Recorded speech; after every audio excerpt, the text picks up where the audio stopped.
Prabhupada ji waste Bengal में जन्मे थे और वो एक साधारण व्यक्ति नहीं थे, क्योंकि जो महान पुरुष होते हैं उनके लक्षण अपने आप बता देते हैं कि ये व्यक्ति महान है। तो प्रभुपाद जी का बचपन जो गुजरा था, तो जब छोटे से थे तो वो खिलौना से जैसे खेलते हैं तो खिलौना से खेलते थे। तो जो उनके पिताजी थे गौर मोहनडे, तो गौर मोहनडे जी जो उनके लिए खिलौना लाते थे, जगन्नाथ जी का रथ बना दिया, उसमें एक रस्सी लगा दिया और रस्सी लगा के वो खींचते थे, उसी से खेलते थे। जो टॉय थे खेलने के, जो भी उनकी बुक्स थी, उन सब में भगवान का कहीं ना कहीं चिन्ह अंकित होते थे। तो जब देखा कि तो भगवान का भक्ति बनेगा, एक बार वो बहुत बीमार हो गए और इतने बीमार हो गए प्रभुपाद जी कि बचना मुश्किल है। तो किसी ने बताया, एक बहुत अच्छे डॉक्टर आए, इनका मेडिसिन की फैक्ट्री थी प्रभुपाद जी का। तो जो डॉक्टर घर में है तो स्वाभाविक जानेंगे कि नहीं ये मेडिसिन ले लो, ये ले लो, बहुत सारी मेडिसिन लिया, लेकिन प्रभुपाद जी को कहीं आराम नहीं हुआ। जब नहीं हुआ तो गौर मोहनडे बहुत चिंतातुर हो गए, तो किसी अच्छे डॉक्टर को बाहर से लाए और जो स्पेशलिस्ट थे उस सब्जेक्ट की जो बीमारी हुई, और उन्होंने आके बताया कि अगर इनको जो मीट का सूप होता है, अगर इनको वो पिला दिया जाए तो ये बच सकते हैं, और इनके अलावा और कोई उपाय नहीं। गौर मोहनडे बोले कि नहीं, ये तो मैं दवा नहीं दे सकता हूँ, अगर और कोई उपाय हो तो हमको बताइए। जैसे भगवान राम जो सेतुबंधु रामेश्वर पे जो पुल बांध रहे थे, तो रावण आया पूजा के लिए, तो उन्होंने कहा कि भाई कोई भी पूजा बिना पत्नी के नहीं होती, पत्नी का होना जरूरी है। तो बोले आप एक टेम्परेरी शादी कर लो। भगवान ने कहा नहीं। तो ठीक है, कोई मूर्ति बना लो, उनको साथ में रखो। नहीं, अगर ऐसा है तो कोई बात नहीं, मुझे पुल नहीं बनाना, लेकिन मैं शादी दूसरी नहीं करूँगा। दृढ़ निश्चय था। ठीक उसी प्रकार उन्होंने कहा नहीं, हम सूप नहीं पिलाएंगे बच्चे को, और एक ही बच्चा है, अगर वो भगवान को प्यारा होना चाहता है तो हो जाए, लेकिन हम सूप तो नहीं पिलाएंगे। लेकिन डॉक्टर ने जबरदस्ती उनको इधर उधर करके, मौका देख करके थोड़ा चम्मच मिले कि मुँह में डाल दिया प्रभुपाद जी के। और प्रभुपाद जी बिल्कुल अचेत थे, लेकिन प्रभुपाद जी ने डाला, उन्होंने 2 बूंद, और प्रभुपाद जी ने आधा गिलास में वॉमिटिंग कर दिया तुरंत ही। तब उनको मालूम पड़ा कि नहीं, डॉक्टर एकदम भक्त बन गया, बोले नहीं, इनको अब मीट नहीं देना। तो ऐसा जीवन उनका रहा। उसके बाद में प्रभुपाद जी जब मेडिकल का जो काम था, उस पर बच्चों के लिए मेडिसिन देते थे, उस समय सब लोग आते थे, एक टॉपी देते थे उनको, बोलो हरे कृष्णा, तो हरे कृष्णा बोलता है, उसी बच्चे को एक टॉपी पकड़ा देते थे। तो बच्चे टॉपी के बहाने से वहाँ आते रहते थे। बच्चे आएंगे तो पता लगा कि मेडिकल का थोड़ा एडवर्टाइज भी था, तो सब कहते टॉपी वाले बाबा, टॉपी वाले बाबा।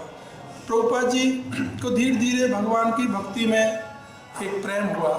1922 में प्रभुपाद जी पहली बार भक्ति सिद्धांत सरस्वती महाराज से मिले, 1922 में। तो मिले तो उनका प्रवचन चल रहा था, जबकि प्रभुपाद जी संतों पे थोड़ा कम विश्वास करते थे, उनकी भाषा में, उनके उसमें उनको थोड़ा सा कम आस्था थी। भजन में, अध्ययन करने में, जप करने में अच्छी थी, लेकिन चूंकि कई केस ऐसे देखे जो पाखंडी बाबाओं के थे, तो उनमें वो विचलित हो गए, उनमें आस्था नहीं थी। तो उनके मित्र ने कहा कि प्रभुपाद, हाँ एक बहुत अच्छा प्रवचन हो रहा है, बहुत अच्छे साधु यहाँ पे आए हैं, आप चलो एक बार दर्शन करके आते हैं, बहुत भीड़ भी है।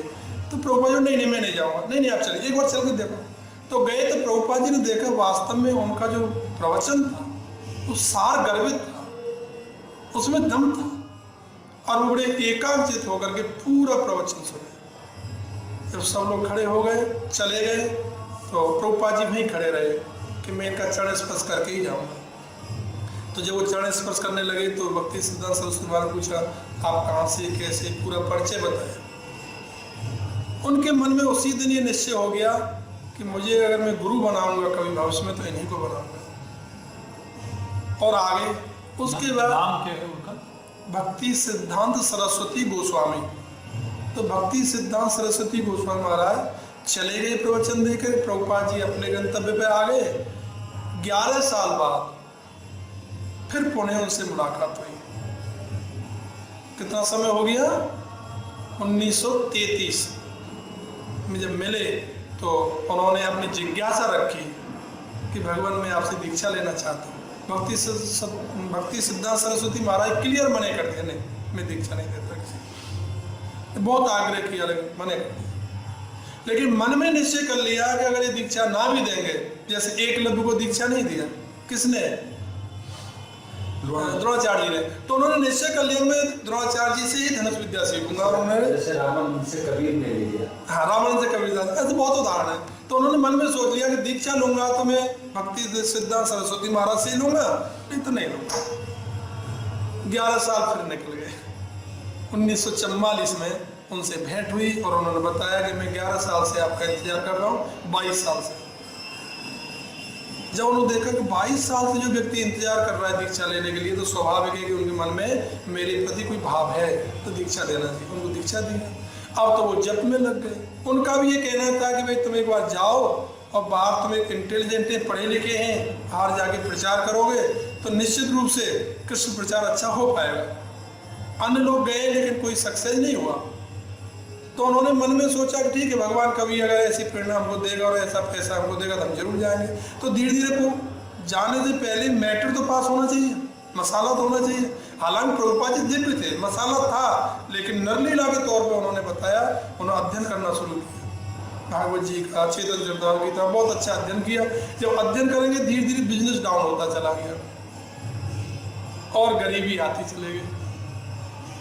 जहाँ पे कृपा राम की हुई तापे कृपा करे सब कोई, वो तो ठीक है, लेकिन जिस पे भगवान कृपा करते हैं उसका सब कुछ हरण कर लेते हैं भगवान। और विशेष करके सब कुछ हम उसको मान लेते हैं जो संसारिक चीजें हैं, तो संसारिक सब चीजों को ले लेते हैं। तो धीरे धीरे उनसे धन संपत्ति छिनने लगा। और एक ऐसी स्थिति आ गई प्रभुपाद जी की कि एक एक पैसे से तंग हो गए। जब पैसे से तंग हो गए तो उन्होंने क्या करना चाहिए, तो उनकी पत्नी चाय पीती थी। तो पत्नी ने कहा कि पैसा नहीं है घर में, चाय के लिए कुछ भी नहीं है। बोले तुम चाय को छोड़ दो, खर्चा है काम का, क्यों पीते हो चाय? वो नहीं छोड़ी चाय। हाँ, ये तो ऐसे बोलते रहते हैं। एक दिन कबाड़े वाला आया और प्रभुपाद जी की एक बुक रखी थी गीता जी की मोटी वाली, वो किताब लेकर के कबाड़े वाले को दे दिया और जो पैसा आया उससे चाय लिया, चाय की पत्ती लिया। तो प्रभुपाद जी पाठ करने लगे, पूछा मेरी बुक?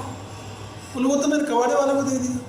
देखिए कितनी सत्यता है, उन्होंने जो भी कुछ किया लेकिन सत्य बोला। मैंने कबाड़े वाले को दे दिया, उसने पैसा दिए, मैं चाय कर दिया। प्रभुपाद जी इतने गंभीर हो गए, अब कहने लगे प्रिय एक बात पूछो, यू लाइक मी और टी? बहुत गंभीर हो गए। I like T. ये बात सुन के प्रभुपाद जी उसी समय जैसी स्थिति में थे वहां से वृंदावन सीधे चले। उनके जीवन का शुरुआत हो गया और वहां से निकल गए और इधर आकर के उन्होंने अध्ययन किया, राधा दामोदर मंदिर में रहे, अध्ययन किया। और फिर एक Back to Godhead magazine निकाला, उसको जाके रेलवे प्लेटफार्म पर जाके सेल करते थे। करते करते कुछ दिनों में 40 रुपये बेनिफिट का इकट्ठा हुआ। लेकिन 40 रुपये से तो अमेरिका नहीं जा सकते। तो गए तो वहाँ एक जो जहाज, जो मालवाहक जहाज था, उसके जो मालिक थे उनसे मिले और उन्होंने बताया कि मैं मालवाहक जहाज में आपको अमेरिका भेज सकती हूँ, वैसे जहाज में तो हमारा कोई है नहीं। बोले उन्हीं में भेज दो। 40 रुपये लेकर के प्रभुपाद जी अमेरिका गए। 2 बार अटैक भी पड़ा क्योंकि ज्वार भाटा आ जाता है, बहुत दिन का रास्ता था, 1-1.25 महीने का। तो जैसे तैसे प्रभुपाद जी वहाँ पहुँचे, एक गार्डन है वहाँ पे, और वहाँ बैठे कीर्तन करने लगे। जब कीर्तन कर रहे थे तो एक धुन में कीर्तन था, प्रभुपाद जी का ही धुन है, हरे कृष्णा कृष्ण कृष्ण हरे हरे, हरे राम राम राम हरे हरे, इसी धुन में। तो सबने देखा म्यूजिक भी ज़्यादा नहीं है, 3 ताल बजा रहे हैं और एक ही चीज़ को बार बार रिपीट कर रहे हैं। अभी क्या चीज़ गा रहे हैं कुछ पता नहीं है। तो वहाँ कुछ लोग तो उनका कीर्तन सुन के इकट्ठे हुए, कुछ लोग भीड़ को देख के भीड़ इकट्ठी हुई। तो जब देखा सब लोगों ने, महाराज आप थोड़ा बताइए कहाँ से आई, come from? What is your name, what is your aim, सब कुछ पूछा। तो उन्होंने कीर्तन थोड़ा सा विराम करके बोला कि मैं भारत से आया हूँ। और जैसे ही भारत का नाम सुना तो आधे से ज़्यादा लोग तो वहाँ से भाग गए, अरे ये भारत से आए, कुछ दीक्षा ले, कुछ पैसा लेने के लिए, कमाने के लिए आए। पर कुछ इंटेलिजेंट भी थे, बोले कि जब हम जा तो रहे, पूछ तो लेते भारत से क्यों आए। तो उन्होंने पूछा कि महाराज आप भारत से आए, तो भारत से क्यों आए? और आए तो धन कमाने इस उम्र में आए, आते तो एक नौजवान उम्र में आते, अच्छा धन कमा के ले जाते हैं, आते लोग नहीं नौजवान उम्र में आते हैं, आप आए इतनी उम्र में आए। तो बात बोले ये आपकी गलतफहमी है, मैं यहाँ धन कमाने नहीं आया, मैं कुछ भी लेने नहीं आया। मैं तो जब भारत पे राज हुआ था तो सब लोग सब कुछ लेके आ गए थे, लेकिन वह एक बहुत इंपॉर्टेंट चीज़ थी, उसको वहाँ छोड़ के आ गए, मैं उसको देने आया, मैं लेने नहीं आया ना, भूल जाओ, मैं तो आपको देने आया हूँ। क्या देने आए? न सनातन धर्म, आप सुखी कैसे रहेंगे, आपने हमारे धर्म को नहीं अपनाया, धर्म को छोड़ के आ गए आप, बाकी सब ले आए। तो मैं आपको धर्म देने आया हूँ, 4 नियम का पालन कराने आया हूँ, भगवान को कैसे खुश किया जाए और कैसे आप खुश रहोगे वो आपके जीवन के लक्ष्य को मैं बताने आया हूँ। इसको अपनाओ, ये गीता है, ये भागवत है, ये 4 नियम हैं, ये सनातन धर्म है। जब ये बताया तो लोग बड़े खुश हुए और धीरे धीरे करके इतने लोग जुड़े, इस्कॉन की स्थापना किया, international society for Krishna consciousness, अंतर्राष्ट्रीय श्री कृष्ण भावनामृत के संघ की स्थापना किया। अंतर्राष्ट्रीय श्री कृष्ण भावनामृत संघ अर्थात अंतर्राष्ट्रीय यानी पूरे विश्व में सभी लोग कृष्ण भावना भावित हों, ऐसा उद्देश्य लेकर के प्रभुपाद जी ने संघ की स्थापना किया। और आज पूरे विश्व में सभी लोग कृष्ण भावना भावित, पूरे विश्व में हरे कृष्णा आंदोलन का डंका गूंज रहा है। सभी जगह, हर शहर में जाओ, अब USA, Europe, Germany, Hungary, Italy, Poland, Spain, Sweden, Switzerland, Australia, Africa, कहीं भी जाओ, हर जगह आपको हमारे स्कूल का मंदिर मिलेगा। इंडिया में जाओ, मायापुर, उधमपुर, कर्नाटक, कटकपुरी, मद्रास, कोयम्बटूर, गुट्टर, गुवाहाटी, बेंगलोर, हैदराबाद, चंडीगढ़, नोएडा, गाजियाबाद, कहीं कोई ऐसी जगह नहीं होगी जहाँ मंदिर ना हो, हर जगह वहाँ मंदिर मिलेगा। पूरे विश्व को कृष्ण भावना भावित कर दिया। Prabhupada built a house in which the whole world can live, पूरे विश्व उसमें आ गया, ऐसे घर का एक निर्माण किया प्रभुपाद जी ने। जगत गुरु श्री प्रभुपाद जी महाराज की ये उनका गोलोकवास कब हुआ? 14 नवंबर 1977 सुबह 7:15 बजे प्रभुपाद जी ने जो समाधि है, यहाँ समाधि में अपना शरीर छोड़ करके, हाँ, और गुरु धाम की यात्रा किया। ये इसी परिसर में सामने समाधि है, हमारी ओरिजिनल समाधि है प्रभुपाद जी की। यहाँ बैठ करके 14 नवंबर थे, कार्तिक का महीना था, 14 नवंबर 1977 और 7:15 बजे सुबह शरीर छोड़ दिया प्रभुपाद जी और सीधे गोलोक धाम चले गए। ये ओरिजिनल समाधि है, और जितने मंदिरों में हमारी समाधि पुष्प समाधि है, और ये ओरिजिनल समाधि है।